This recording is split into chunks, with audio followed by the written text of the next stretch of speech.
ਸਤਿ ਸ਼੍ਰੀ ਅਕਾਲ। ਤੁਸੀਂ ਜੁੜੇ ਹੋਏ ਹੋ ਪੰਜਾਬੀ ਰੇਡੀਓ ਯੂਐਸਏ ਦੇ ਨਾਲ ਤੇ ਮੈਂ ਹਾਂ ਪ੍ਰਵੀਨ ਸ਼ਰਮਾ ਲੈ ਕੇ ਹਾਜ਼ਰ ਹਾਂ ਪ੍ਰੋਗਰਾਮ ਖਬਰ ਤੇ ਨਜ਼ਰ। ਖਬਰ ਤੇ ਨਜ਼ਰ ਪ੍ਰੋਗਰਾਮ ਦੇ ਵਿੱਚ ਕਈ ਅਹਿਮ ਤੇ ਕਈ ਖਾਸ ਖਬਰਾਂ ਨੂੰ ਲੈ ਕੇ ਚਰਚਾ ਕਰਨ ਦੇ ਲਈ ਜੁੜ ਚੁੱਕੇ ਨੇ ਮਿੰਟੂ ਗੁਰਸਰੀਗਾ ਜੀ। ਮਿੰਟੂ ਸਤਿ ਸ਼੍ਰੀ ਅਕਾਲ, ਸਵਾਗਤ ਹੈ ਜੀ ਪੰਜਾਬੀ ਰੇਡੀਓ ਯੂਐਸਏ ਤੇ ਜੀ। ਜੀ ਸ਼ੁਕਰੀਆ ਸਾਰਿਆਂ ਨੂੰ, ਸਤਿ ਸ੍ਰੀ ਅਕਾਲ ਜੀ ਖਬਰ ਤੇ ਨਜ਼ਰ ਪ੍ਰੋਗਰਾਮ ਨੂੰ ਸਪਾਂਸਰ ਕਰਦੇ ਨੇ ਖਾਲਸਾ ਇੰਸ਼ੋਰੈਂਸ ਏਜੰਸੀ ਵਾਲੇ, ਜਿਨ੍ਹਾਂ ਤੋਂ ਤੁਸੀਂ ਹਰ ਤਰੀਕੇ ਦੀ ਇੰਸ਼ੋਰੈਂਸ ਲੈ ਸਕਦੇ ਹੋ। ਇੰਸ਼ੋਰੈਂਸ ਬਾਰੇ ਪਤਾ ਕਰਨ ਦੇ ਲਈ ਇਹਨਾਂ ਦਾ ਨੰਬਰ ਹੈ 408 272 2500। ਇਹ ਪਿਛਲੇ ਕਈ ਦਹਾਕਿਆਂ ਤੋਂ 1992 ਤੋਂ ਲਗਾਤਾਰ ਇੰਸ਼ੋਰੈਂਸ ਬਿਜ਼ਨਸ ਦੇ ਵਿੱਚ ਸ਼ਾਨਦਾਰ ਸੇਵਾਵਾਂ ਦੇ ਰਹੇ ਨੇ ਤੇ ਅਮਰੀਕਾ ਭਰ ਦੇ ਵਿੱਚ ਇੰਸ਼ੋਰੈਂਸ ਕਰਦੇ ਨੇ।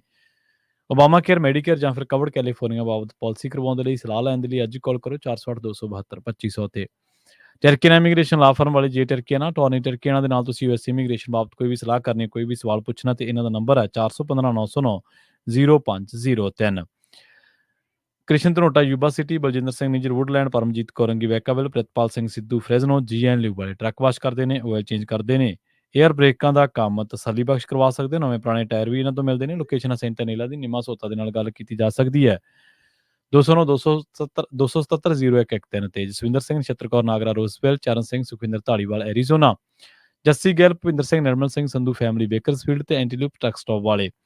ਇਹਨਾਂ ਸਾਰੇ ਹੀ ਸਪਾਂਸਰਸ ਦਾ ਬਹੁਤ ਬਹੁਤ ਧੰਨਵਾਦ। ਤੇ ਜੇਕਰ ਤੁਸੀਂ ਵੀ ਪੰਜਾਬੀ ਰੇਡੀਓ ਯੂਐਸਏ ਦੇ ਇਹਨਾਂ ਪ੍ਰੋਗਰਾਮਾਂ ਨੂੰ ਸਪਾਂਸਰ ਕਰਨਾ ਚਾਹੁੰਦੇ ਹੋ ਤਾਂ ਸਟੂਡੀਓ ਦਾ ਨੰਬਰ ਹੈ 408 272 5200।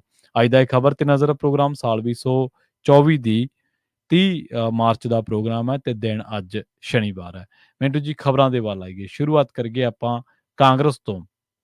ਜਿਸ ਤਰੀਕੇ ਦੇ ਨਾਲ ਕਾਂਗਰਸ ਪਾਰਟੀ ਕਹਿ ਰਹੀ ਹੈ ਕਿ ਸਾਨੂੰ ਇੰਨੇ ਕਰੋੜ ਦਾ ਨੋਟਿਸ ਆ ਗਿਆ, ਛਾਪੇ ਮਾਰੀਆਂ, ਖਾਤੇ ਫਰੀਜ਼, ਕੀ ਕਾਂਗਰਸ ਚੋਣ ਲੜਨ ਦੇ ਸਮਰੱਥ ਵੀ ਬਚੀ ਹੈ ਜਾਂ ਨਹੀਂ?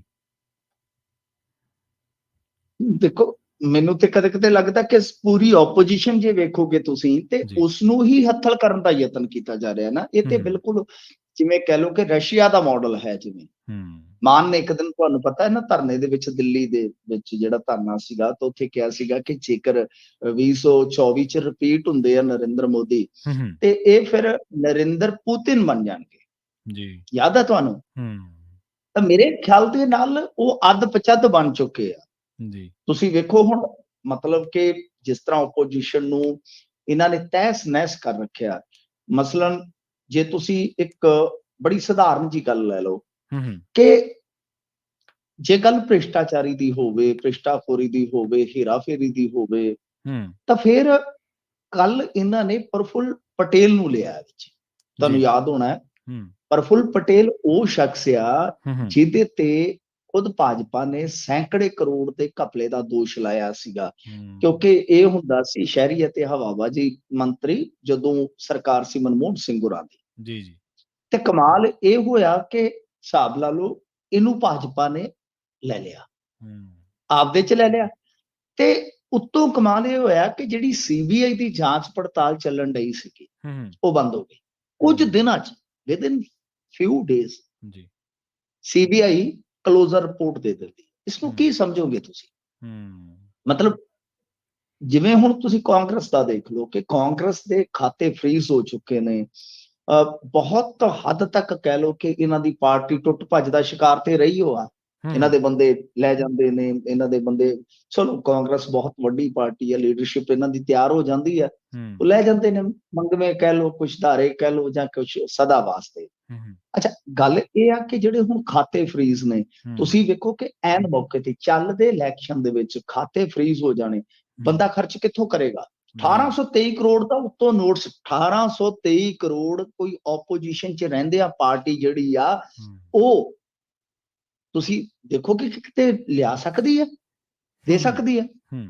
ਫਿਰ ਉਹ ਗਏ ਟ੍ਰਿਬਿਊਨਲ ਚ, ਟ੍ਰਿਬਿਊਨਲ ਨੇ ਇਨਕਮ ਟੈਕਸ ਦੀ ਅਪੀਲ ਜਿਹੜੀ ਹੈ ਟ੍ਰਿਬਿਊਨਲ ਚ ਹੀ ਜਾਊਗੀ ਨਾ, ਤਾਂ ਟ੍ਰਿਬਿਊਨਲ ਚ ਗਏ ਨੇ ਤਾਂ ਟ੍ਰਿਬਿਊਨਲ ਨੇ ਵੀ ਗੱਲ ਨਹੀਂ ਸੁਣੀ। ਹਾਈ ਕੋਰਟ ਚ ਗਏ ਨੇ, ਹਾਈ ਕੋਰਟ ਨੇ ਵੀ ਗੱਲ ਨਹੀਂ ਸੁਣੀ। ਤਾਂ ਹੁਣ ਸੁਪਰੀਮ ਕੋਰਟ ਬਚਿਆ, ਸੁਪਰੀਮ ਕੋਰਟ ਚ ਆਣ ਕੇ ਕਦੋਂ ਤੱਕ ਫੈਸਲਾ ਹੋਏਗਾ, ਕੀ ਹੋਏਗਾ, ਕੀ ਨਹੀਂ ਹੋਏਗਾ। ਮਤਲਬ ਬਿਲਕੁਲ ਤੁਹਾਡਾ ਸਵਾਲ ਬੜਾ ਜੈਨੂਇਨ ਸਵਾਲ ਆ ਕਿ ਕਾਂਗਰਸ ਫਾਈਨੈਂਸ਼ੀਅਲੀ ਇਸ ਚੋਣ ਨੂੰ ਲੜਨ ਦੇ ਸਮਰੱਥ ਹੈ। ਹੁਣ ਜੇ ਦੇਖੀਏ ਕਿ ਜਿਹੜੇ ਖਾਤੇ ਫਰੀਜ਼ ਕੀਤੇ ਗਏ ਉਹਦੇ ਵਿੱਚ ਇਹਨਾਂ ਦੀ ਗਲਤੀ ਪਤਾ ਕੀ ਹੈ? ਦੋ ਥਾਵਾਂ ਤੇ ਗਲਤੀ ਆ।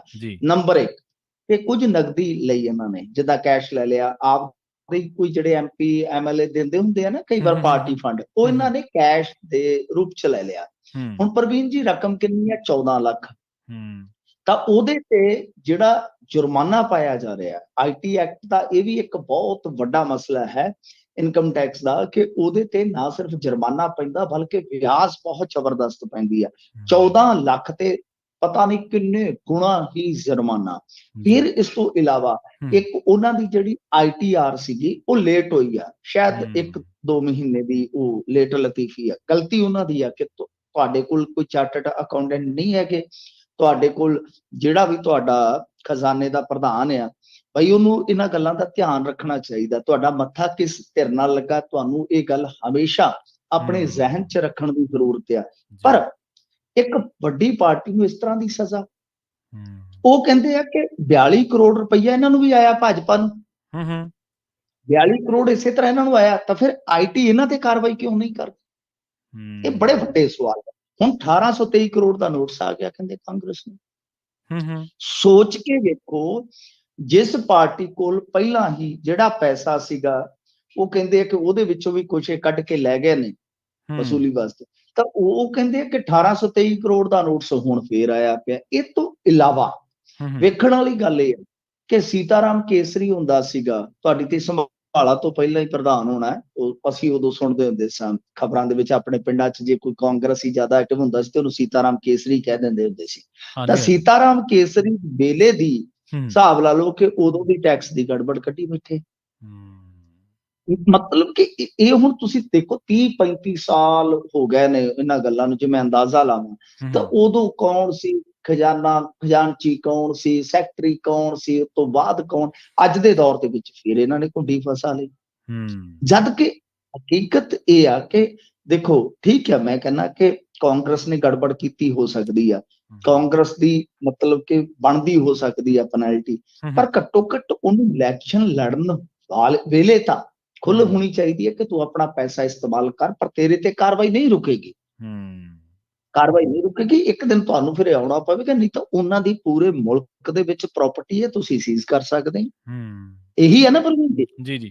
ਕਿਉਂਕਿ ਨਵਜੋਤ ਸਿੰਘ ਸਿੱਧੂ ਦਾ ਵੀ ਇੱਕ ਮਸਲਾ ਹੈ, ਤੁਹਾਨੂੰ ਯਾਦ ਹੋਣਾ 13 ਕਰੋੜ ਦੀ ਟੈਕਸ ਅਸੈਸਮੈਂਟ ਦਾ, ਯਾਦ ਹੈ ਤੁਹਾਨੂੰ? ਉਹ ਹਿਸਾਬ ਲਾ ਲਓ ਕਿ 7-8 ਸਾਲ ਪੁਰਾਣਾ ਹੈ। ਤਾਂ ਨਵਜੋਤ ਸਿੰਘ ਸਿੱਧੂ ਦਾ ਵੀ ਮਾਮਲਾ ਤੇ ਤੁਰਿਆ ਹੀ ਫਿਰਦਾ ਹੈ ਜੀ, ਕਦੇ ਉਹ ਕੋਰਟ ਕਚਹਿਰੀ ਚਲੇ ਜਾਂਦੇ, ਕਦੇ ਕਿਤੇ ਚਲੇ ਜਾਂਦੇ, ਕਦੇ ਕਿਤੇ ਚਲੇ ਜਾਂਦੇ। ਸੋ ਇੱਥੇ ਕੋਰਟਾਂ ਦਾ ਵੀ ਕੋਈ ਸਮਝ ਨਹੀਂ ਆਉਂਦੀ, ਕੋਈ ਸੁਰ ਨਹੀਂ ਲੱਗਦਾ, ਕੀ ਕਰਦੇ ਆ ਕੀ ਨਹੀਂ ਕਰਦੇ। ਤਾਂ ਕੁੱਲ ਮਿਲਾ ਕੇ ਓਪੋਜੀਸ਼ਨ ਨੂੰ ਤੁਸੀਂ ਹੁਣ ਦੇਖੋ ਕਿ ਜਿਹੜਾ ਅਮੋਲ ਕਾਰਤੀਕਰ ਆ, ਜਿਹਦਾ ਪਿਓ ਏਕਨਾਥ ਸ਼ਿੰਦੇ ਦੀ ਪਾਰਟੀ 'ਚ ਆ ਗਿਆ, ਉਹਨੂੰ ਟਿਕਟ ਦਿੰਦਾ ਉद्धਵ ਠਾਕਰੇ ਧੜਾ, ਤਾਂ ਉਹਦੇ ਘਰੇ 5-10 ਮਿੰਟਾਂ ਬਾਅਦ ਈਡੀ ਨੂੰ ਪਤਾ ਲੱਗਦਾ, ਫਿਰ ਨਾਲ ਦੀ ਨਾਲ ਘੰਟੇ ਬਾਅਦ ਉਹਦੇ ਘਰੇ ਪਹੁੰਚ ਜਾਂਦੇ। ਜਿਹੜਾ ਕੇਰਲ ਦਾ ਮੁੱਖ ਮੰਤਰੀ, ਉਹਦੀ ਬੇਟੀ ਨੂੰ ਮਤਲਬ ਕਿ ਤਿਆਰੀ ਕੀਤੀ ਜਾ ਰਹੀ ਸੀ ਪ੍ਰਚਾਰ ਵਾਸਤੇ, ਉਹਦੀ ਕੰਪਨੀ ਦਾ ਜ਼ਿਕਰ ਆ ਗਿਆ ਈਡੀ ਕੋਲ ਜੀ। ਤੁਸੀਂ ਦੇਖ ਲਓ ਕਿਸ ਤਰ੍ਹਾਂ ਚੱਲਿਆ। ਅਜੀਤ ਪਵਾਰ, ਜਿਸ ਨੂੰ ਕਿਹਾ ਕਿ ਚੱਕੀ ਪੀ ਸਿੰਘ, ਉਸ ਨੂੰ ਨਾਲ ਲੈ ਲਿਆ। ਹਿੰਮਤ ਬਿਸਵਾ ਸਰਮਾ ਅੱਜ ਇਹਨਾਂ ਦਾ ਮੁੱਖ ਮੰਤਰੀ ਹੈ। ਤਾਂ ਮਤਲਬ ਕਿ ਓਪੋਜੀਸ਼ਨ ਨੂੰ ਤਾਂ ਬਿਲਕੁਲ ਬਲਡੋਜ਼ ਕੀਤਾ ਜਾ ਰਿਹਾ ਕਿ ਕਿਸੇ ਤਰੀਕੇ ਦੇ ਨਾਲ ਖਤਮ ਕਰ ਦਿੱਤੀ ਜਾਵੇ ਓਪੋਜੀਸ਼ਨ। ਔਰ ਸਭ ਤੋਂ ਵੱਡੀ ਗੱਲ ਜਿਹੜੀ ਹੈ, ਤੁਸੀਂ ਵੇਖੋ ਕਿ ਇਸ ਮੁਲਕ ਦੀ ਤਰਾਸਦੀ ਵੇਖੋ ਪ੍ਰਵੀਨ ਜੀ, ਆਪਾਂ ਜ਼ਿਕਰ ਕੀਤਾ ਸੀਗਾ ਕਿ 600 ਵਕੀਲ ਜਿਹੜੇ ਚਿੱਠੀ ਲਿਖ ਰਹੇ ਆ ਤੇ ਸਾਡਾ ਪ੍ਰਧਾਨ ਮੰਤਰੀ ਉਹਨੂੰ ਰੀਟਵੀਟ ਕਰ ਰਿਹਾ। ਤਾਂ ਇਹਦਾ ਮਤਲਬ ਕਿ ਐਕਸਪੋਜ਼ ਹੋ ਰਿਹਾ ਕਿ ਉਦੋਂ ਵੀ ਆਪਾਂ ਗੱਲ ਕੀਤੀ ਸੀ ਕਿ ਇਹ ਭਾਜਪਾਈ ਆ, ਕੁੱਲ ਮਿਲਾ ਕੇ ਪ੍ਰੋਫੈਸ਼ਨਲ ਭਾਜਪਾਈ ਆ। ਤੇ ਬਾਅਦ ਦੇ ਵਿੱਚ ਪ੍ਰਧਾਨ ਮੰਤਰੀ ਨੇ ਖੁਦ ਦੱਸ ਦਿੱਤਾ ਕਿ ਉਹ ਤੇ ਨਿੱਕੇ ਨਿੱਕੇ ਹੱਥ ਕੰਡਿਆਂ ਤੇ ਉਤਰੇ ਹੋਏ ਨੇ। ਜਦ ਕਿ ਹਕੀਕਤ ਜਿਹੜੀ ਆ, ਹਕੀਕਤ ਦੂਸਰੇ ਪਾਸੇ ਇਹ ਆ ਕਿ ਹੁਣ ਇਹਨਾਂ ਹੱਥ ਕੰਡਿਆਂ ਤੋਂ ਸਿਵਾਏ ਇਹਨਾਂ ਦੇ ਹੱਥ ਕੁਛ ਨਹੀਂ ਹੈ। ਤੁਸੀਂ ਵੇਖ ਲਓ ਕਿ ਹਿਸਾਬ ਲਾ ਲਓ, ਨਿਰਮਲਾ ਸੀਤਾਰਮਨ ਐਵੇਂ ਕਹੀ ਜਾਂਦੀ ਮੈਂ ਇਲੈਕਸ਼ਨ ਨਹੀਂ ਲੜਨਾ, ਉਹਦੀ ਟਿਕਟ ਕੱਟੀ ਗਈ ਆ ਕਿਉਂਕਿ ਸਰਵੇ ਚ ਉਹ ਵੀ ਹਾਰਦੀ ਆ, ਉਹ ਵੀ ਹਾਰ ਰਹੀ ਆ। ਹਾਂਜੀ, ਕਿੰਨਿਆਂ ਦੀ? ਡਾਕਟਰ ਹਰਸ਼ਵਰਧਨ ਦੀ, ਮੀਨਾਕਸ਼ੀ ਲੇਖੀ ਦੀ, ਪ੍ਰਤਾਪ ਸਿੰਘਾਂ ਦੀ, ਕਿੰਨਿਆਂ ਦੀ ਤਾਂ ਕੱਟੀ ਗਈ ਮਿੰਟੀ? ਤਕਰੀਬਨ 33% ਲਾ ਲਓ। ਹਾਂਜੀ ਬਿਲਕੁਲ। 30 ਤੋਂ ਵੱਧ ਫੀਸਦ ਜਿਹੜੇ ਸੰਸਦ ਮੈਂਬਰ ਸੀ, ਜਿੰਨੀਆਂ ਟਿਕਟਾਂ ਹੁਣ ਤੱਕ ਇਹਨਾਂ ਨੇ ਐਲਾਨੀਆਂ ਨੇ ਨਾ, ਜਿੰਨੀਆਂ ਟਿਕਟਾਂ ਇਹਨਾਂ ਨੇ ਹੁਣ ਤੱਕ ਐਲਾਨੀਆਂ ਨੇ ਪ੍ਰਵੀਨ ਜੀ, ਉਹਦੇ ਵਿੱਚੋਂ ਜੇ ਦੇਖੋਗੇ ਤੇ 100 ਤੋਂ ਵੱਧ ਟਿਕਟ ਹੁਣ ਤੱਕ ਕੱਟ ਚੁੱਕੇ ਆ, ਯਾਨੀ 1/3 ਟਿਕਟਾਂ ਕੱਟ ਚੁੱਕੇ ਆ। ਉਹ ਇਸੇ ਕਰਕੇ ਹੀ ਆ, ਕੋਈ ਹਾਰ ਰਿਹਾ ਔਰ ਟਿਕਟਾਂ ਛੱਡ ਕੇ ਭੱਜ ਰਹੇ ਨੇ। ਤੁਸੀਂ ਦੇਖੋ ਗੁਜਰਾਤ ਦੇ ਵਿੱਚ ਸਾਬਰਕਾਂਠਾ ਹੋਵੇ ਜਾਂ ਵਡੋਦਰਾ ਹੋਵੇ, ਉੱਥੋਂ ਦੇ ਸਿਟਿੰਗ MP ਨੇ ਇਲੈਕਸ਼ਨ ਲੜਨ ਤੋਂ ਨਾ ਕਰ ਦਿੱਤੇ ਗੁਜਰਾਤ 'ਚ। ਹੂੰ। ਉਸ ਤੋਂ ਪਹਿਲਾਂ ਕਲਾਕਾਰ ਪਵਨ ਸਿੰਘ ਉਹ ਭੱਜ ਗਿਆ, ਗੌਤਮ ਗੰਭੀਰ ਭੱਜ ਗਿਆ, ਉਪੇਂਦਰ ਰਾਵਤ ਭੱਜ ਗਿਆ। ਹੂੰ। ਮਤਲਬ ਭਾਜਪਾ ਦੀ ਦਾਲ ਬਹੁਤ ਪਤਲੀ ਆ। ਐਤਕੀ ਦਾਲ ਬਹੁਤ ਪਤਲੀ ਆ। ਠੀਕ ਹੈ, ਸਰਕਾਰ ਰਿਪੀਟ ਹੋ ਸਕਦੀ ਆ, ਬਹੁਤ ਕੁਝ ਹੋ ਸਕਦਾ, ਹਾਲੇ 2 ਮਹੀਨੇ ਬਕਾਇਆ ਪਏ ਨੇ, ਇਲੈਕਸ਼ਨ ਚੱਲੇਗਾ। ਪਰ ਇਹਨਾਂ ਨੂੰ ਇਹਨਾਂ ਚੀਜ਼ਾਂ ਦਾ ਕਿਤੇ ਨਾ ਕਿਤੇ ਅਹਿਸਾਸ ਆ, ਤਦੇ ਹੀ ਆਪੋਜੀਸ਼ਨ ਨੂੰ ਜਿਹੜਾ ਹੈ ਨਾ, ਉਹ ਇਸ ਤਰ੍ਹਾਂ ਦਰੜਿਆ ਜਾ ਰਿਹਾ। ਬਿਲਕੁਲ ਤੁਹਾਡਾ ਸਵਾਲ ਬੜਾ ਜੈਨੂਇਨ ਆ, ਔਰ ਇਹ ਸਵਾਲ ਹਰੇਕ ਭਾਰਤੀ ਦਾ ਹੋਣਾ ਚਾਹੀਦਾ। ਕਾਂਗਰਸ ਨੂੰ ਕੋਈ ਪਸੰਦ ਕਰਦਾ, ਕੋਈ ਨਾ ਪਸੰਦ ਕਰਦਾ ਹੈ, ਇਹ ਮਸਲਾ ਨਹੀਂ ਹੈ। ਪਰ ਜੇ ਆਪੋਜੀਸ਼ਨ ਖਤਮ ਹੋ ਜਾਏਗੀ, ਔਰ ਸਭ ਤੋਂ ਪਹਿਲਾਂ ਕਿ ਭੰਨ ਤੋੜ, ਤੇ ਉਸ ਤੋਂ ਬਾਅਦ ਜੇ ਤੁਸੀਂ ਉਹਨੂੰ ਆਰਥਿਕ ਤੌਰ ਤੇ ਲੰਗੜਿਆਂ ਕਰ ਦਿਓਗੇ, ਤਾਂ ਮੇਰੇ ਖਿਆਲ ਦੇ ਨਾਲ ਇਹ ਬਹੁਤ ਸੰਕਟਮਈ ਘੜੀ ਹੈ ਇਸ ਲੋਕਤੰਤਰ ਦੀ। ਵੈਸੇ ਲੋਕਤੰਤਰ ਕਾਹਦਾ, ਬਹੁਤ ਸਾਰੀਆਂ ਰਿਪੋਰਟਾਂ ਆ ਚੁੱਕੀਆਂ ਨੇ, ਹੁਣ ਤਾਂ ਦੁਨੀਆ ਭਰ ਦੀਆਂ ਜਿਹੜੀਆਂ ਸੰਸਥਾਵਾਂ ਇਹਨਾਂ ਚੀਜ਼ਾਂ ਨੂੰ ਰੇਟਿੰਗ ਕਰਦੀਆਂ ਨੇ, ਇੰਡੀਆ ਚੋਂ ਉਹ ਦੱਸ ਰਹੀਆਂ ਕਿ ਲੋਕਤੰਤਰ ਖਤਮ ਹੋ ਗਈਆਂ ਜਾਂ ਕੋਈ ਬਚਿਆ ਖੁਚਿਆ ਲੋਕਤੰਤਰ ਦੱਸਦੀਆਂ। ਜੀ ਬਿਲਕੁਲ। ਉਧਰ ਦੂਜੇ ਪਾਸੇ ਐਸਜੀਪੀਸੀ ਨੇ ਮਤਾ ਪਾਸ ਕੀਤਾ ਜੀ ਕਿ ਹਨੀਪ੍ਰੀਤ ਤੇ ਕਾਨੂੰਨੀ ਕਾਰਵਾਈ ਹੋਵੇ। ਦੇਖੋ, ਇਹ ਕੱਲ ਇਹਨਾਂ ਦਾ ਬਜਟ ਇਜਲਾਸ ਸੀਗਾ, ਜਿਹਦੇ ਵਿੱਚ 150 ਕਰੋੜ ਦਾ ਵਧਵਾ ਬਜਟ ਜਿਹੜਾ ਉਹ ਇਹਨਾਂ ਨੇ ਪੇਸ਼ ਕਰ ਦਿੱਤਾ ਐਸਜੀਪੀਸੀ ਵਾਲਿਆਂ ਨੇ। ਪ੍ਰਵੀਨ ਜੀ, ਉਹਦੇ ਵਿੱਚ ਜਿਹੜੇ ਮਤੇ ਪਾਏ ਗਏ ਨੇ, ਉਹਨਾਂ ਮਤਿਆਂ ਤੇ ਗੌਰ ਕਰਨ ਵਾਲੀ ਗੱਲ ਆ। ਐਸਜੀਪੀਸੀ ਨੇ ਬੰਦੀ ਸਿੰਘਾਂ ਦਾ ਮਤਾ ਪਾਇਆ, ਉਹਨਾਂ ਨੇ ਕਿਸਾਨਾਂ ਦਾ ਮਤਾ ਪਾਇਆ। ਜੀ। ਸਭ ਤੋਂ ਵੱਡੀ ਗੱਲ ਹੈ ਹਨੀਪ੍ਰੀਤ ਦਾ। ਇਹ ਸਾਰੀਆਂ ਚੀਜ਼ਾਂ ਕਿਹਦੇ ਨਾਲ ਜੁੜਦੀਆਂ? ਅਕਾਲੀ ਦਲ ਬਾਦਲ ਦੇ ਨਾਲ। ਕਿਉਂਕਿ ਅਲਾਇੰਸ ਤੋੜ ਕੇ ਸਭ ਤੋਂ ਜ਼ਿਆਦਾ ਜਿਹੜਾ ਪ੍ਰਚਾਰ ਕੀਤਾ ਗਿਆ, ਉਹ ਇਹਨਾਂ ਮੁੱਦਿਆਂ ਦਾ ਕੀਤਾ ਗਿਆ ਕਿ ਅਸੀਂ ਪੰਜਾਬ ਨਾਲ ਖਲੋਤੇ ਹਾਂ, ਅਸੀਂ ਪੰਥ ਨਾਲ ਖਲੋਤੇ ਹਾਂ, ਬਈ ਅਸੀਂ ਅਲਾਇੰਸ ਵਾਰ ਦਿੱਤਾ। ਠੀਕ ਹੈ ਨਾ? ਤਾਂ ਉਸ ਤਰ੍ਹਾਂ ਫਿਰ ਐਸਜੀਪੀਸੀ ਨੇ ਵੀ ਪ੍ਰੋੜਤਾ ਕਰਨੀ ਸੀਗੀ। ਐਸਜੀਪੀਸੀ ਤਾਂ ਤੁਹਾਨੂੰ ਪਤਾ ਹੀ ਹੈ, ਫਿਰ ਅਕਾਲੀ ਦਲ ਦਾ ਇੱਕ ਤਰ੍ਹਾਂ ਨਾਲ ਕਹਿ ਲਓ ਕਿ ਹਿੱਸਾ, ਤੇ ਐਸਜੀਪੀਸੀ ਜਿਹੜਾ ਉਹਦਾ ਅਕਾਲੀ ਦਲ ਹਿੱਸਾ, ਦੋਨੇ ਇੱਕ ਦੂਜੇ ਦੇ ਪੂਰਕ ਨੇ ਨਾ। ਹੁਣ ਗੱਲ ਤੇ ਇਹ ਹੈ ਕਿ ਹਨੀਪ੍ਰੀਤ ਦੇ ਮਾਮਲੇ 'ਚ ਹੋਇਆ ਕੀ ਸੀ, ਪ੍ਰਦੀਪ ਕਲੇਰ ਨੂੰ ਫੜਿਆ ਗਿਆ। ਪ੍ਰਦੀਪ ਕਲੇਰ ਨੇ ਜਿਹੜੀ 164 ਦੀ ਸਟੇਟਮੈਂਟ ਹੁੰਦੀ ਹੈ, ਜਿਹੜੀ ਮੈਜਿਸਟ੍ਰੇਟ ਦੇ ਸਾਹਮਣੇ ਦਿੱਤੀ ਜਾਂਦੀ ਹੈ ਪ੍ਰਵੀਨ ਜੀ, ਉਸ ਜਿਹੜੀ ਦਿੱਤੀ ਹੈ ਉਹਨੇ ਸਟੇਟਮੈਂਟ, ਉਹਦੇ 'ਚ ਉਹਨੇ ਸਾਫ਼ ਕਿਹਾ ਕਿ ਦੇਖੋ, ਗੱਲ ਕੀ ਇਹ ਹੈ ਕਿ ਹਰਜਿੰਦਰ ਸਿੰਘ ਮਾਂਝੀ ਦੇ ਜਦੋਂ ਲੋਕਟ ਲਾਉਣ ਵਾਲੇ ਪ੍ਰਕਰਨ ਤੋਂ ਬਾਅਦ ਗੱਲ ਆਪਣੀ ਡੇਰੇ ਤੱਕ, ਤੇ ਇਹ ਹਨੀਪ੍ਰੀਤ ਤੇ ਜਿਹੜਾ ਡੇਰੇਦਾਰ ਸੀਗਾ, ਇਹ ਬੜੇ ਗੁੱਸੇ 'ਚ ਆ ਗਏ, ਤੇ ਇਹਨਾਂ ਨੇ ਕਿਹਾ ਕਿ ਬਈ ਇਹ ਗੁਰੂ ਸਾਹਿਬ ਦੀ ਬੇਅਦਬੀ ਕਰਨੀ ਆ, ਬੇਹੁਰਮਤੀ ਕਰਨੀ ਆ। ਤੇ ਉਸ ਤੋਂ ਬਾਅਦ ਫਿਰ ਡਿਊਟੀਆਂ ਲੱਗੀਆਂ, ਜਿਵੇਂ ਉੱਤੇ ਆ ਗਏ ਪ੍ਰਦੀਪ ਕਲੇਰ ਹੋ ਰਹੀ, ਹਰਸ਼ ਧੂਰੀ ਹੋ ਰਹੀ, ਤੇ ਇਸ ਤਰ੍ਹਾਂ ਥੱਲੇ ਆ ਗਏ ਮਹਿੰਦਰਪਾਲ ਬਿੱਟੂ ਹੋ ਰਹੀ, ਜਾਂ ਉਹਦੀ ਟੀਮ ਆ ਗਈ। ਤਾਂ ਇਹ ਉਹੀ ਕਹਾਣੀ ਹੈ, ਹੂ-ਬਹੂ ਜਿਹੜੀ ਕਹਾਣੀ ਐਸਆਈਟੀ ਨੇ ਹੁਣ ਤੱਕ ਪੇਸ਼ ਕੀਤੀ ਆ। ਤੇ ਇਹਦੇ ਵਿੱਚ ਇੱਕ ਕਾਬਲੇ ਗੌਰ ਗੱਲ ਤੁਹਾਡੇ ਵਾਸਤੇ ਜਿਹੜੀ ਆ, ਤੇ ਜਰਨਲਿਸਟਿਕ ਵਿਊ ਲਈ ਵੀ ਬਹੁਤ ਉਹ ਅਹਿਮੀਅਤ ਰੱਖਦੀ ਆ, ਉਹ ਇਹ ਆ ਕਿ ਕਿਤੇ ਵੀ ਕਿਸੇ ਸਿਆਸੀ ਧਿਰ ਦਾ ਉਹਦੇ ਵਿੱਚ ਜ਼ਿਕਰ ਨਹੀਂ ਹੈ। ਯਾਨੀ ਸਿਆਸੀ ਧਿਰ ਬਿਲਕੁਲ ਬਰੀ ਆ। ਤੇ ਸਿਆਸੀ ਧਿਰ, ਅੱਛਾ ਹੁਣ ਇਹ ਸਿਆਸੀ ਧਿਰ ਜਿਹੜੀ ਇਸ ਵੇਲੇ ਹੁਕਮਰਾਨ ਧਿਰ ਹੈ, ਇਸਨੇ ਤਾਂ ਬਾਦਲਾਂ ਦਾ ਸਿੱਧੇ ਤੌਰ ਤੇ ਨਾਮ ਲਿਆ ਹੋਇਆ, ਜਾਂ ਕਹਿ ਲਓ ਕਾਂਗਰਸ ਨੇ ਸਿੱਧੇ ਤੌਰ ਤੇ ਨਾਮ ਲਿਆ ਹੋਇਆ, ਪਰ ਇਹਦੇ ਵਿੱਚ ਕਿਤੇ ਵੀ ਹੈ ਨਹੀਂ। ਅਕਾਲੀ ਦਲ ਬਾਦਲ ਇਹਦੇ ਵਿੱਚ ਇੱਕ ਤਰ੍ਹਾਂ ਨਾਲ ਕਹਿ ਲਓ ਕਿ ਕਲੀਨ ਚਿੱਟ ਹਾਸਲ ਕਰਦਾ ਹੈ, ਜੇ ਇਹੀ ਕਹਾਣੀ ਜਿਹੜੀ ਆ ਮੁੜ ਜਾ ਕੇ ਸਥਾਪਿਤ ਹੁੰਦੀ ਆ ਕੋਰਟ ਦੇ ਵਿੱਚ। ਸੋ ਇਸ ਕਰਕੇ ਇਹਨਾਂ ਨੇ ਹੁਣ ਜਿਹੜਾ ਮਤਾ ਪਾਇਆ ਕਿ ਹਨੀਪ੍ਰੀਤ ਨੂੰ ਫੜ ਕੇ ਅੰਦਰ ਕੀਤਾ ਜਾਵੇ। ਬਿਲਕੁਲ, ਜੇ ਐਸਆਈਟੀ ਮੰਨਦੀ ਆ ਕਿ ਹਨੀਪ੍ਰੀਤ ਇਹਦੇ ਵਿੱਚ ਦੋਸ਼ੀ ਆ, ਤਾਂ ਉਹਦੀ ਬਿਲਕੁਲ ਫਿਜ਼ੀਕਲੀ ਜਿਹੜੀ ਕਸਟਡੀ ਆ ਉਹ ਹੋਣੀ ਚਾਹੀਦੀ ਹੈ। ਤੇ ਦੂਜੀ ਗੱਲ ਕਿ ਡੇਰੇਦਾਰ ਜਿਹੜਾ ਸੀਗਾ, ਉਹ ਇਹਨਾਂ ਨੂੰ ਘੁਮਾ ਗਿਆ, ਟੋਪੀ ਪਾ ਗਿਆ, ਆਪਦੀ ਪੁੱਛ ਗਿੱਛ ਜੇਲ੍ਹ 'ਚ ਕਰਾ ਗਿਆ। ਫਿਰ ਇਹਨਾਂ ਨੇ ਜਾ ਕੇ ਕਿਹਾ ਕਿ ਨਹੀਂ ਜੀ, ਮਤਲਬ ਕਿ ਇਹ ਸਹਿਯੋਗ ਨਹੀਂ ਕਰ ਰਿਹਾ। ਤਾਂ ਤੁਸੀਂ ਜੇ ਇੱਕ ਹੇਠਲੀ ਅਦਾਲਤ ਨਹੀਂ ਮੰਨ ਰਹੀ, ਸੁਪਰੀਮ ਕੋਰਟ ਤੱਕ ਪਹੁੰਚ ਕਰੋ। ਸੋ ਸਵਾਲ ਇਸ ਸਰਕਾਰ ਤੇ ਵੀ ਉੱਠਣਗੇ ਕਿ ਹੁਣ ਭਾਈ ਤੁਹਾਡੀ ਜਿਹੜੀ ਇੱਕ ਤੇ ਇਹ ਆ ਕਿ ਕਸਟਡੀ ਮਿਲੂਗੀ ਹਨੀਪ੍ਰੀਤ ਜਾਂ ਡੇਰੇ ਮੁਖੀ ਦੀ, ਤੇ ਦੂਜੀ ਗੱਲ ਇਹ ਆ ਕਿ ਇਸ ਨੂੰ ਹੁਣ ਤੁਸੀਂ ਸਪੀਡੀ ਟ੍ਰਾਇਲ ਤੇ ਕਦੋਂ ਤੱਕ ਲਿਜਾ ਕੇ ਨਿਆਂ ਤੱਕ ਲੈ ਜਾਓਗੇ। ਤਾਂ ਐਸਜੀਪੀਸੀ ਨੇ ਇੱਕ ਤਰ੍ਹਾਂ ਨਾਲ ਕਹਿ ਲਓ ਕਿ ਉਹੀ ਕੀਤਾ ਜਿਹੜਾ ਅੱਜ ਅਕਾਲੀ ਦਲ ਵਾਸਤੇ ਮੁਫੀਦ ਏਜੰਡਾ, ਤੇ ਉਸਨੂੰ ਪ੍ਰਚਾਰ ਕੇ ਕਿਤੇ ਨਾ ਕਿਤੇ ਕਹਿ ਲਓ ਕਿ ਲੋਕਾਂ ਦੇ ਵਿੱਚ ਆਉਣ ਵਾਸਤੇ ਤਰੱਦਦ ਕਰ ਰਿਹਾ, ਤਾਂ ਹਮਲ ਕਰ ਰਿਹਾ। ਨਹੀਂ ਦੇਖੋ, ਇਹਨੂੰ ਪ੍ਰਚਾਰ ਕੇ ਦੇਖੋ ਅਕਾਲੀ ਦਲ ਨੂੰ ਵੀ ਫਾਇਦਾ ਹੋਊਗਾ, ਤੇ ਇਹਦੇ ਨਾਲ ਜਿਹੜੀ ਕਾਨੂੰਨੀ ਤੌਰ ਤੇ ਜਿਹੜੀ ਗੱਲ ਆ, ਮੈਨੂੰ ਜਿਹੜੀ ਆਪਾਂ ਹਮੇਸ਼ਾ ਚਰਚਾ ਕਰਦੇ ਹੁੰਦੇ ਆ, ਉਹ ਇਹ ਹੈ ਕਿ ਜਿਹੜੇ ਦੋਸ਼ ਲਾਉਣ ਵਾਲੀਆਂ ਧਿਰਾਂ ਸੀ ਜਿਹੜੀਆਂ ਦੂਜੀਆਂ, ਉਹ ਵੀ ਸਿਆਸੀ ਤੌਰ ਤੇ ਹਾਸ਼ੀਏਗ੍ਰਸਤ ਹੋਣਗੀਆਂ। ਸੋ ਮੇਰੇ ਹਿਸਾਬ ਨਾਲ ਤਾਂ ਦੋਹਰਾ ਫਾਇਦਾ ਇਹਦੇ 'ਚ ਅਕਾਲੀ ਦਲ ਨੂੰ ਹੋਊਗਾ, ਤੇ ਪੰਥਕ ਸਫਾਂ ਦੇ ਵਿੱਚ ਜਿਹੜਾ ਤੁਹਾਡਾ ਵਕਾਰ ਆ, ਜਿਹਨੂੰ ਪਹਿਲਾਂ ਢਾਹ ਲੱਗੀ ਆ, ਉਹ ਵੀ ਬਹਾਲ ਹੋਊਗਾ। ਜੀ ਬਿਲਕੁਲ ਤੁਸੀਂ ਦਰੁਸਤ ਫਰਮਾਇਆ, ਇਹ ਚੀਜ਼ ਹੈਗੀ ਹੈ, ਤਾਂ ਹੀ ਅਕਾਲੀ ਦਲ ਜਾਂ ਐਸਜੀਪੀਸੀ ਮੰਗ ਕਰ ਰਿਹਾ। ਨਹੀਂ ਤਾਂ ਇਹਨਾਂ ਮੁੱਦਿਆਂ ਤੇ ਐਸਜੀਪੀਸੀ ਤੁਹਾਨੂੰ ਪਤਾ ਹੀ ਹੈ ਪਹਿਲਾਂ ਖਾਮੋਸ਼ ਰਿਹਾ। ਬਹੁਤ ਸਾਰੇ ਸੈਂਸਿਟਿਵ ਮੁੱਦੇ ਜਿਹੜੇ ਆ ਉਹਨਾਂ ਤੇ ਐਸਜੀਪੀਸੀ ਖਾਮੋਸ਼ ਹੋ ਜਾਂਦਾ ਸੀਗਾ, ਪਰ ਹੁਣ ਅਕਾਲੀ ਦਲ ਸਿਰਫ ਤੇ ਸਿਰਫ ਸੁਖਬੀਰ ਸਿੰਘ ਬਾਦਲ ਵਾਸਤੇ ਕੋਟਕਪੂਰਾ ਵਾਲਾ ਮਾਮਲਾ ਹੈ, ਜੇ ਉਹਦੇ ਚੋਂ ਵੀ ਨਿਕਲ ਜਾਂਦੇ ਆ ਤਾਂ ਬਹੁਤ ਸੌਖਾ ਹੋ ਜਾਏਗਾ ਇਹਨਾਂ ਵਾਸਤੇ, ਬਹੁਤ ਸੌਖਾ ਹੋ ਜਾਏਗਾ। ਔਰ ਉਲਟਾ ਇਹ ਸਿਆਸੀ ਧਿਰਾਂ ਨੂੰ, ਜਿਹੜੀਆਂ ਇਹਨਾਂ ਦੀਆਂ ਓਪੋਜੀਸ਼ਨ ਧਿਰਾਂ ਨੇ, ਉਹਨਾਂ ਨੂੰ ਘੇਰਨ ਜੋਗੇ ਹੋ ਜਾਣ। ਬਿਲਕੁਲ। ਤੇ ਮਿੰਟੂ ਜੀ, ਪੰਜਾਬ 'ਚ ਚੋਣਾਂ ਤੋਂ ਬਾਅਦ ਵੀ ਕਹਿੰਦੇ ਚੋਣਾਂ ਦੀ ਰੁੱਤ ਰਹੂਗੀ ਜੀ? ਹਾਂਜੀ ਬਿਲਕੁਲ ਰਹੇਗੀ। ਇਹ ਤਾਂ ਤੁਸੀਂ ਹੁਣ ਸੋਚ ਹੀ ਸਕਦੇ ਹੋ ਕਿ ਜਿਵੇਂ ਹੁਣ ਸ਼ੀਤਲ ਅੰਗੁਰਾਲ ਆ, ਸ਼ੀਤਲ ਅੰਗੁਰਾਲ ਅਸਤੀਫਾ ਦੇ ਆਇਆ, ਇਹ ਵੱਡੀ ਖਬਰ ਆ ਇਸ ਵੇਲੇ। ਕਹਿ ਲਓ ਕਿ ਸ਼ੀਤਲ ਅੰਗੁਰਾਲ ਨੇ ਪੈਰ ਪਿੱਛੇ ਨਹੀਂ ਪੁੱਟਿਆ, ਭਾਜਪਾ ਦੇ ਨਾਲ ਪੂਰੀ ਯਾਰੀ ਨਿਭਾਈ ਆ। ਯਾਰੀ ਇਉਂ ਨਿਭਾਈ ਆ ਕਿ ਇੱਕ ਤੇ ਹੁੰਦਾ ਨਾ ਬੰਦਾ, ਤੁਹਾਨੂੰ ਪਤਾ ਆਇਆ ਰਾਮ ਗਿਆ ਰਾਮ, ਉਹ ਤਾਂ ਹੀ ਬਣਿਆ ਸੀਗਾ ਮੁਹਾਵਰਾ, ਕਿਉਂਕਿ ਉਸ ਟਾਈਮ ਇੱਕੋ ਦਿਨ 'ਚ 3 ਵਾਰੀ ਪਾਰਟੀ ਬਦਲ ਦਿੱਤੀ ਇੱਕੋ ਵਿਅਕਤੀ ਵੱਲੋਂ। ਤਾਂ ਏਦਾਂ ਵੀ ਹੁੰਦਾ, ਕੁਛ ਲੋਕ ਅੰਦਾਜ਼ਾ ਲਾ ਰਹੇ ਸੀ ਕਿ ਸ਼ੀਤਲ ਦਾ ਪਤਾ ਕੋਈ ਨਹੀਂ ਹੈ ਕਿ ਇਹ ਦਬਕਾ ਮਾਰ ਕੇ ਮੁੜ ਕੇ ਇਹਨਾਂ ਵੱਲ ਆ ਜਾਵੇ, ਪਰ ਉਹਨੇ ਅਸਤੀਫਾ ਦੇ ਦਿੱਤਾ। ਇਟ ਮੀਨ ਕਿ ਉਹਦੀ ਸੀਟ ਤੋਂ ਹੁਣ ਇਲੈਕਸ਼ਨ ਜਿਹੜਾ ਹੈ ਉਹ ਲਗਭਗ ਤੈਅ ਹੋ ਗਿਆ, ਕਿਉਂਕਿ ਆਪਣੀ ਅਸੈਂਬਲੀ ਦੀ ਜਿਹੜੀ ਮਿਆਦ ਹੈ ਉਹ ਤੇ ਬਹੁਤ ਲੰਬੀ ਆ ਨਾ।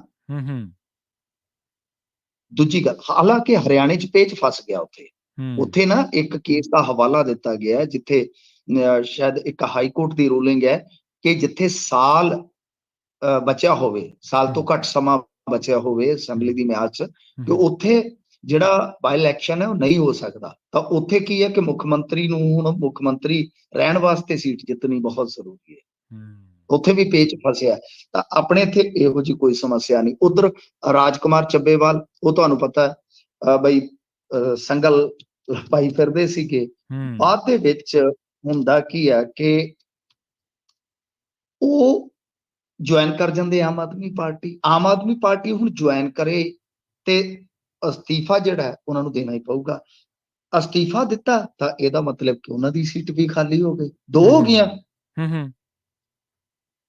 ਹੋ ਗਈਆਂ ਤੇ ਇਹ ਤੋਂ ਇਲਾਵਾ 5 ਤੇ ਹੁਣ ਇਸ ਟਾਈਮ ਮੌਜੂਦਾ ਸਮੇਂ ਦੇ ਵਿੱਚ ਜੇ ਤੁਸੀਂ ਵੇਖੋਗੇ 5 ਤੇ ਮੰਤਰੀ ਲੜ ਰਹੇ ਨੇ। 5 ਮੰਤਰੀਆਂ ਚੋਂ ਲਾ ਲਓ ਤੁਸੀਂ, ਚਲੋ ਅਟਾ ਸੱਟਾ ਲਾ ਲੈਨੇ ਆਪਾਂ, ਇੱਕ ਅੰਦਾਜ਼ਾ ਲਾ ਲੈਨੇ, 3 ਜਿੱਤ ਜਾਂਦੇ ਆ ਜੀ। 3 ਤੇ ਸੀਟਾਂ ਇਹ ਹੋ ਗਿਆ, 3 ਤੇ 2 ਕਿੰਨੇ ਹੋ ਗਏ? 5। ਯਾਨੀ 5 ਉਪ ਚੋਣਾਂ ਜਿਹੜੀਆਂ ਉਹ ਆਪਣੀਆਂ ਤੈਅ ਨੇ। ਇਹਦਾ ਮਤਲਬ ਇਹ ਆ ਕਿ ਲੋਕ ਸਭਾ ਦੇ ਨਾਲੋਂ ਤੇ ਜ਼ਿਆਦਾ ਭਖਵਾ ਮੇਲਾ ਜਿਹੜਾ ਉਹ ਫਿਰ ਇਹਨਾਂ ਚੋਣਾਂ ਦਾ ਬਣ ਜਾਣਾ। ਬਿਲਕੁਲ ਇਹਨਾਂ ਚੋਣਾਂ ਦਾ ਬਣ ਜਾਣਾ ਆ। ਸੋ ਇਸ ਕਰਕੇ ਚੋਣਾਂ ਦੀ ਰੁੱਤ ਰਹੇਗੀ। ਬਹੁਤ ਵਧੀਆ ਇਹ ਵਾਕ ਹੈ ਕਿ ਚੋਣਾਂ ਦੀ ਰੁੱਤ ਜਿਹੜੀ ਉਹ ਬਾਅਦ 'ਚ ਵੀ ਰਹੇਗੀ। ਕਈ ਵਾਰ ਆਪਾਂ ਕਹਿ ਦਿੰਦੇ ਹਾਂ ਕਿ ਮਾਨਸੂਨ ਤੇ ਚਲੇ ਗਿਆ, ਔਰ ਬਾਰਿਸ਼ਾਂ ਜਾਰੀ ਰਹਿਣਗੀਆਂ। ਇਹ ਬਾਰਿਸ਼ਾਂ ਜਾਰੀ ਰਹਿਣਗੀਆਂ ਕਿਉਂਕਿ ਉਸ ਤੋਂ ਬਾਅਦ ਪੰਚਾਇਤੀ ਇਲੈਕਸ਼ਨ ਵੀ ਤਾਂ ਕਰਾਉਣਾ ਹੈ, ਨਿਗਮਾਂ ਦਾ ਇਲੈਕਸ਼ਨ ਵੀ ਤਾਂ ਕਰਾਉਣਾ, ਐਸਜੀਪੀਸੀ ਇਲੈਕਸ਼ਨ ਵੀ ਹੋਣਾ। ਸੋ ਇਸ ਕਰਕੇ ਪੰਜਾਬੀ ਜਿਹੜੇ ਆ ਉਹ ਇਲੈਕਸ਼ਨ ਦੇ ਵਿੱਚ ਬਿਲਕੁਲ ਇਸੇ ਤਰ੍ਹਾਂ ਹੀ ਰੌਣਕ ਮੇਲਾ ਮਾਣਦੇ ਰਹਿਣਗੇ। ਪਰ ਇਹ ਸਾਫ਼ ਆ, ਸਪਸ਼ਟ ਆ ਕਿ ਵੇਖੋ ਮੰਤਰੀਆਂ ਨੂੰ ਮੈਦਾਨ 'ਚ ਉਤਾਰਨਾ ਵੈਸੀ ਹੀ ਇਹਨਾਂ ਦੀ ਮਜਬੂਰੀ ਬਣ ਗਈ, ਜੈਸੀ ਆਪਾਂ ਭਾਜਪਾ ਦੀ ਮਜਬੂਰੀ ਉੱਤੇ ਗਿਣ ਕੇ ਆਏ ਜੀ। ਤੇ ਗੱਲ ਕਰੀਏ ਕੇਜਰੀਵਾਲ ਦੀ ਗ੍ਰਿਫਤਾਰੀ ਦਾ ਮਾਮਲਾ ਜੀ, ਇਹ ਯੂਐਨ ਦੇ ਵਿੱਚ ਵੀ ਉੱਠਿਆ ਜੀ। ਅਰਵਿੰਦ ਕੇਜਰੀਵਾਲ ਜਿਹੜੀ ਗ੍ਰਿਫਤਾਰੀ ਦੇ ਕੇ ਗਏ ਨੇ, ਇੱਕ ਚੀਜ਼ ਆਪਾਂ ਨੂੰ ਮੰਨਣੀ ਪਵੇਗੀ ਪ੍ਰਵੀਨ ਜੀ ਇਸ ਮਾਮਲੇ ਦੇ ਵਿੱਚ ਕਿ ਅਰਵਿੰਦ ਕੇਜਰੀਵਾਲ ਨੇ ਗ੍ਰਿਫਤਾਰੀ ਜਿਹੜੀ ਟਾਲੀ ਸੀ, ਉਹ ਗ੍ਰਿਫਤਾਰੀ ਟਾਲ ਕੇ ਇੱਥੋਂ ਤੱਕ ਲਿਆ ਕੇ ਫਿਰ ਉਸ ਤੋਂ ਬਾਅਦ ਜੋ ਉਹਨਾਂ ਨੇ ਈਵੈਂਟ ਬਣਾਇਆ ਉਹ ਬਹੁਤ ਹੀ ਵੱਡਾ, ਉਹ ਬਹੁਤ ਹੀ ਵੱਡਾ।